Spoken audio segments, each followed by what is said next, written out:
Good morning! Today is the final judgment. Hala ka, kuya, walang puta ng final judgment, oy. Bitaw na ginahinay na ko lista sa atong mga contenders para sa Sunday o good luck na lang kaninyong tanan. Time sa, kinsa may nag-ingon sa inyo na i-share ninyo ang akong videos. Diba kamo raman, pala desisyon good mo. Pero kay Pinoy man ta, muhatag patagpahalipay gamay. Pero unahon sa nato atong skincare bago ko maglista sa mga contenders. Deserve man po ninyo kay paspas kayo mo share sa atong video.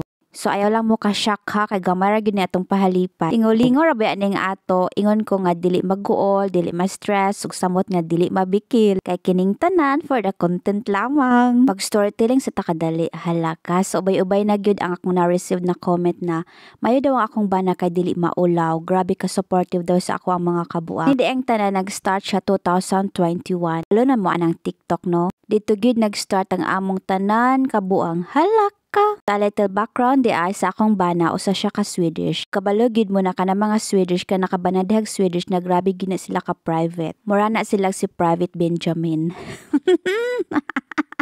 Pito sa tinuod lang, dili gid na sila ganahan na i-share nilang ilang life sa social media. Dili na sila hilig mag-flex-flex sa ilang mga achievements, ilang investment and whatever. Di ka na sila nga klase ng mga tao, grabe gid na as in ka private o grabe na sila ka maulawon. 99% patay ang germs ka ng mga Swedish gyud. Proper na sila ka maulawon. O ambot lang pod. Based sa akong experience no, maulawan gid na sila. Di ay nag-start ang among karera. Murag kabayo, ay nag-start ning tanan way back 2021. Alam mo anang titi, kanang TikTok go, dito gid siya nag-start. Dum ko ato nga time na dili gud musugot ang akong bana na i-appeal siya sa akong kabuang. Ingnan nga magsayaw lang gud ka. Pawala sa kakapoy, pangpawala sa stress, kabuang lang gud as in 100%. So dito na convince akong bana, so nagkaroon mi ato, halaka nga na Tagalog na siya. So first namang video nagka 100 views mi ato. Syempre lipay na kayo si Mr. Until nga nag-viral gyud ang among video. Nagka-gain mig 100,000 views, 203,000, 500,000 views, hantod nga niabot siya og 4 million views. Og dito na change ang life ni Mr. Halaka, change career na yan. Ay, career. Change career. So, dito na boost ang iyang confidence. Din na lang ko kay baga naman kay kognawong, so wala na ilaing pang i-boast. Ang confidence na lang sa akong bana na usa ka Swedish. Dito nag-start ang tanan. Dili na siya maulaw. Siya kabaga og face.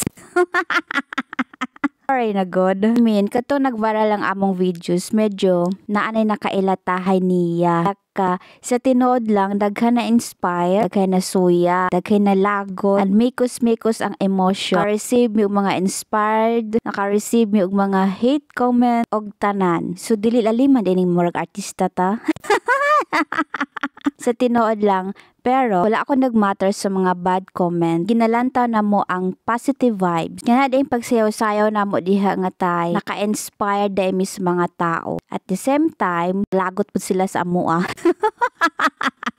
Pero okay ra na, dawat lang na namo kay different ba yata? Di ba yata parehong mga tao, di ba? So dito lang giminikapit sa good side. Remember ko ato one time nga nag-post ko sa akong TikTok na mag-stop sa me or mag-rest sa me kadali. But you know guys, naka-receive me og comments. Sa tinuod lang nag-PM siya sa amo ang ngano daw.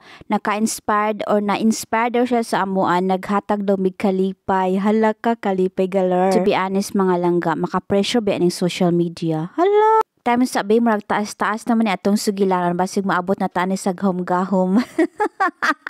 Bitaw kining tanan pangapasiya ora gining amua. Kung dili mo mag-share, mag-like, mag-comment, okay ra kaayo sa amua. Wala ginay problema.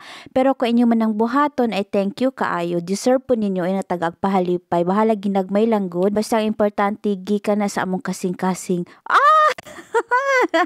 So unsa ra gayt atong topic, medyo nakalimot nako. So before ko makalimot nung ato dayang pa-price, mapili ko tulo ka Corona ug 5 ka consumption price. I-reveal na ba nato dire? Ay, excited yarn. So, dili lang ko magsaba kung pila akong ihata. Depende sa akong budget. I mean, depende sa akong kasing-kasing. Siya na, i-reveal na lang nato dire nga say. Pili kog tulo ka tao na ko inyong mga bungot sa ilok. Mupahalipay ta og tag 300 pesos each. And then, sa atong consumption price, tagta og 50 pesos. I mean, wala gipog sanay niha. Hindi ra gyud na sa inyong kabubot. So, nagmabikil. Ala. Imagine na lang yun ninyo na kimaritis na mo, makasapi pag yun. Before di nato tapos nino, mukanta na lang ko og dire na lang ko kutob, dire na lang ko taman, kay di na ko mogugod sa taong kusog mo dagan. Aw, kumudagan ka, magsakyanan ko. O sige, bye na, oy. Good luck!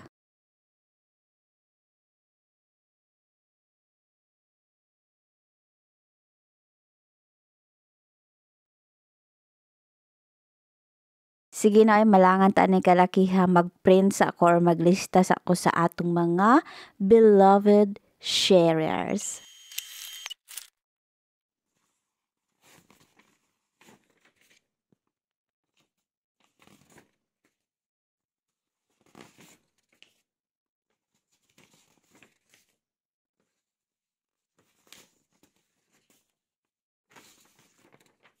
So, dre na lang itataman ha. Thank you kayo sa inyong pagpaminaw. So, good luck kaninyong tanan.